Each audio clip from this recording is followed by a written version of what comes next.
So welcome, James and Antonio. If we could, I'd love to have you introduce yourselves as co-founders of XP Health. Yeah, thanks for having us, Brandon. I'll start. So I'm James. I'm the CTO co-founder at XP Health, and my background's in tech, but actually I was pre-med. Growing up as a kid in grade school, I always wanted to be a doctor, specifically some type of surgeon, like a heart surgeon or brain surgeon. So when I first started my undergrad at University of Washington, I was majoring in bioengineering and really focused on the pre-med track. And the program was really cool. You know, I got like the biology, chemistry requirements knocked out. And then in my junior year, we actually had this, for me, I thought it was really cool. We had this cadaver lab. So we were studying the knee joints at the time, the ACL ligaments and stuff like that. So I've lived with eczema basically my whole life. To do the cadaver lab, you kind of go through the same preparation steps as a surgeon. And so the next few days, my hands broke out. It took me actually a couple of weeks to really fully heal. So then I realized that I can't be a surgeon if I can't use the protection that I need for surgery. So then I realized that was my first pivot, I guess, in terms of career pivot in my life, and I did a double degree in computer science, focusing a little bit more on the machine learning side of things. And after graduation, I worked at Facebook and Airbnb, where I was able to really immerse myself amongst really, really talented individuals like engineers, product managers, designers, and immerse myself in deep tech and large scale machine learning systems. Being at these unicorns, tech companies, Facebook is known for having some of the best perks and work benefits for employees, and especially like vision care. We had an on-site vision center. Even though we had the best vision benefits, I was still paying like $300 out of pocket just for a normal pair of single vision prescription glasses. I was doing a part-time master's at Stanford, met Antonio through a mutual friend. And we started delving into, he was working on a cataract screening device project. That was really cool, deep learning application using infrared technology to screen for cataract.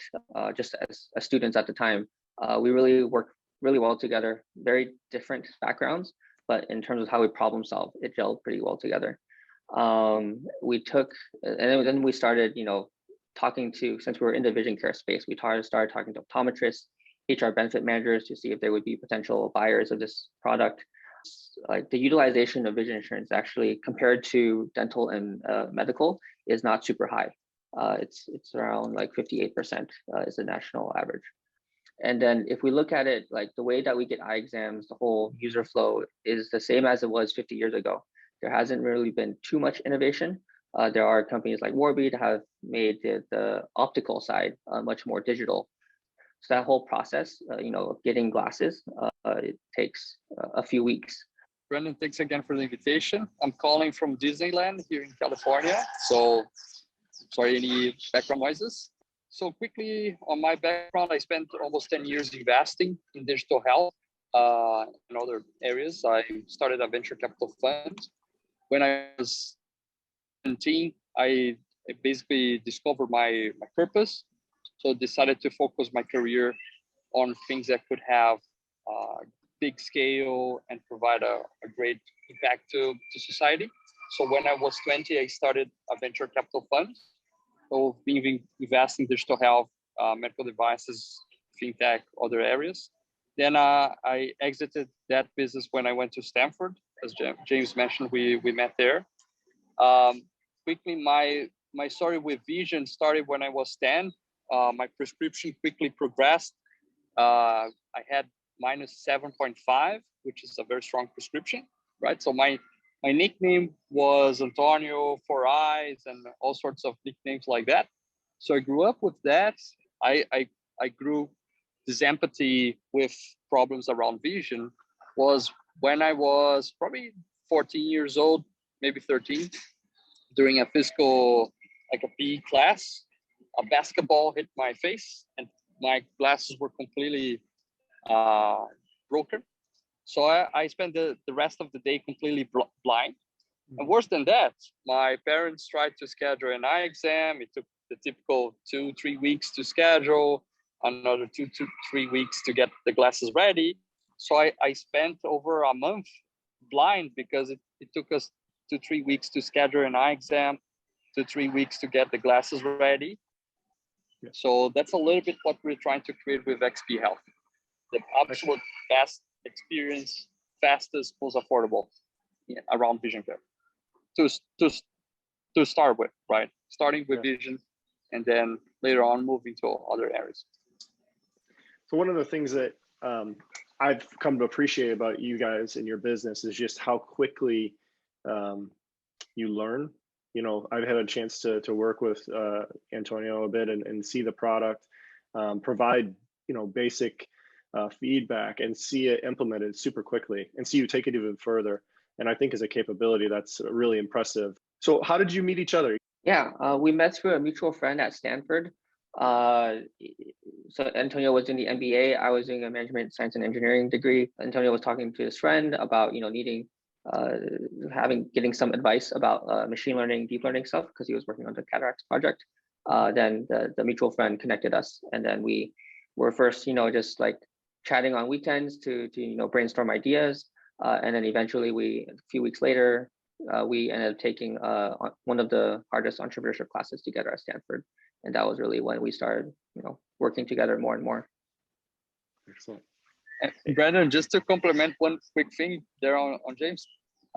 James was taking the hardest deep learning class at Stanford, and he was one of the top students of the class while he was doing a part-time master's at Stanford. He was working full-time at Airbnb, leading 2 teams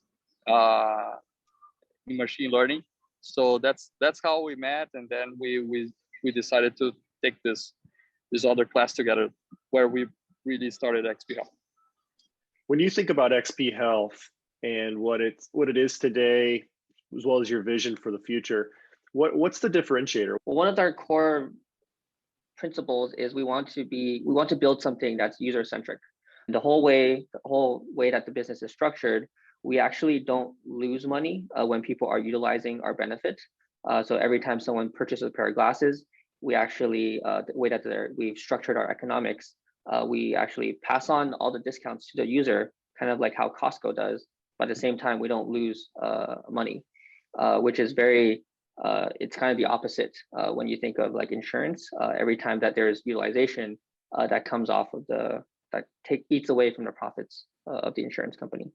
We're using really like deep tech and the latest technologies in terms of, so we have like a computer vision system to do a facial scan, which is really a really cool feature. We're going to soon launch an augmented reality try-on for eyewear. And so we're trying to, we don't want to just like do AI for the sake of AI. We really want to basically just focus on the user. We try to basically have a wide selection of eyewear and sunglasses, like various brands like Ray-Bans, Tom Fords, and then we also have more Gucci's. We also have more affordable options as well. And then for contact lenses, we actually we work with the distributors so that we can actually offer basically almost all the prescription contact lenses that are prescribed by doctors today. We offer the majority, like 96% of them. You've done a pretty good job of articulating how does it create value for organizations, how does it create value for employees who are paying, you know, for vision benefits. One of the core things is that we're flipping the consumer behavior around vision care. Usually 95% of people, they need to go to a physical store to buy glasses, mainly because of the fit. You're not sure when you buy online if they will fit you well. We see the clients that we have, actually 90% of people are now going online with our system and buying. And with the integration that we have with insurance, it's very easy for them to have the incentives, the best price. So I would say this entire system, approaching maybe 1 million lines of code that James and the team have built, is really amazing. I haven't seen any technologies that are close to that, and are really creating a great user experience in that sense. Who do you feel that you create the most value for? I think there's definitely multiple buckets of customers that we provide value for. I think our the strongest one we have right now is definitely the self-funded groups. The way that we work is we basically we've done the whole vertical integration that this with the vertical integration of the technology, the optical and insurance, the claim side of things.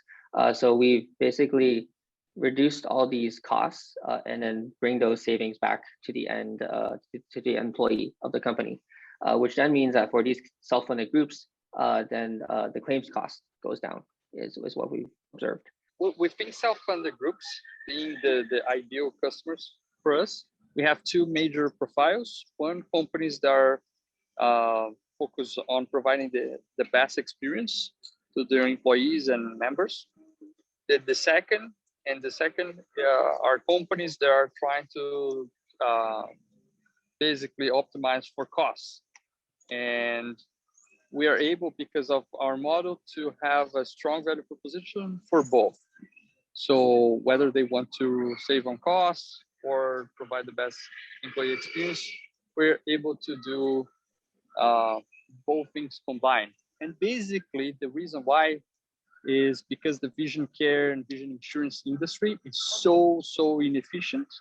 And also, every time that we track our clients' previous vision insurance satisfaction, it's always negative. We track the NPS, the Net Promoter Score, and it has been ranging between -8 to -26 every survey that we do. So first thing, in terms of experience, we improve that experience to a +70 NPS, which is awesome, right? People really love the experience, as you described, very easy. And then the second part, in terms of saving on costs, our average claim cost for eyewear products is 65% lower than that of vision insurance. Basically, why? James already described that. We created an integrated model that we are replacing both the retailers and the optical labs. We do everything in-house, right? Sourcing all the frames, the lenses. So we're really able to avoid the overhead costs. And also, we don't make money selling glasses and all the eyewear products. That's very important on the model. All our profit comes from the subscription that the employers pay us. So that's why we're able to have a 65% reduction on the average claims cost. A business that produces savings for companies while offering a more attractive benefit is a winning proposition. But, you know, every year benefits costs are typically increasing, and it's not normally something or news that you share with the organization that's received well. There's usually bad news, and a lot of times organizations are looking for a mix of additional benefits that they could present alongside this sometimes challenging news about the inflating cost of medical treatment. And I think this is something that organizations should really look at. Many organizations would love to include this with other concierge benefits at a minimum, and perhaps consider replacing the current vision insurance with this long term. Tell me about your capacity, James. Do you feel like you have, you know, are you at a place in your growth where you can take on, you know, very large employers in the US? Yeah, at the moment, we have the capacity to serve a total of like probably 100,000 employees plus their family members. And then to add additional capacity, we would just need probably 2 to 3 months lead time to be on the safer side to add additional 50 to 100,000 employees. We can kind of scale these units in parallel. So it's not like we have to wait a whole year to get to 1 million. That would actually be a great scenario for us. But yeah, so we can, you know, with enough, maybe 2 to 4 months lead time, we can scale pretty quickly. Can you remember the yes that you had from a customer that took this from being a project to making it a business? In my mind, there's 2 instances. So a little bit of history about XP Health is before COVID, our business was still in vision care, but quite different. We were going on site to company offices, bringing the optometrist, the equipment, the lab, so we could do 1 hour turnaround for most single vision prescription eyewear. and eye exams on site, within 20 30 minutes. And the yes there was we're still in school, close to graduation, so just after the entrepreneurship class. And so with just like a couple slides and no real product, just the concept of this idea of the on-site, quite a handful of companies, they basically asked us, like, once you guys actually build this product, we're basically signed up. Fast forward to post-COVID, we iterated on like over 10 ideas in the whiteboard and crossing them out one by one as we got more and more learnings, until we pivoted to this online digital platform that we have today for XP Health. The yes there was, we were still like, when we were first testing the idea, I think it was our first customer. We launched like a free pilot for 2 months. In the first week, we got actually over 100 purchases of eyewear. So, and then over the course of the first month, ended up being like 200 to 300 purchases. So it was super high utilization. We realized that especially with COVID and screen fatigue, Zoom fatigue, and being in front of a screen all the time, the need for blue light lenses and anti-glare, UV protection, even for those who don't have prescriptions, was definitely a big need. The pandemic threw you a constraint that in the end will probably accelerate your growth significantly. It was actually a blessing. We ended up coming, out of the pandemic with a much stronger business, a much more scalable business as well. So it's going quite well these days. Obviously, there's a lot of world that you're not serving today. What does the future look like in terms of growth? One of Antonio's biggest dreams and goals in his life is to actually impact 1 billion people in a positive way and through healthcare experiences. And so definitely like the expansion within the US and and expansion globally is definitely something that's very core to our mission at XP Health. And some of our current customers, actually, a lot of them have satellite offices outside the US, like in Ireland, Canada, Japan, etc. So we're definitely looking to figure out how we can scale and then offer the benefit to other countries as well. In terms of scalability for us, the beauty is that we're an online platform, and then we can use, and we're basically able to fulfill within the US, but then ship internationally. So in terms of operations, there are some obstacles, but most of it is probably more on the policy side. To impact 1 billion people, definitely looking to meet as many distribution partners as possible. We really believe that we're creating a end-to-end experience with vision care that's very user-centric and 10x better than what's currently out there. And so companies like trying to find ways to attract talent, trying to have the best employee satisfaction. Those companies are definitely one of our beachheads in terms of the customer profile. And then the other is, as we mentioned before, was like the self-funded groups. Because we've done the vertical integration, we do reduce costs. On the employer side, the claims costs, we've seen being reduced by 30 to 40%. And then also on the employee side, their out-of-pockets are also being reduced by a similar amount. So that's what we've been seeing. That's perfect. So if I'm a benefits manager and I know what I'm spending on benefits every year, and I know the profit margin of my company, I can go out and make an estimate of the contribution that I can make to our profitability through putting a creative solution like this in place. I think on my side, just a big shout out for you, Brandon, for helping us, giving feedback on the user experience, the product, inviting us for the blog interview here. It's been really awesome to work with you. Really, really appreciate the time, and it was a big pleasure here. It's my pleasure to have you guys together. It was a great opportunity. Thank you so much for having us, Brandon. And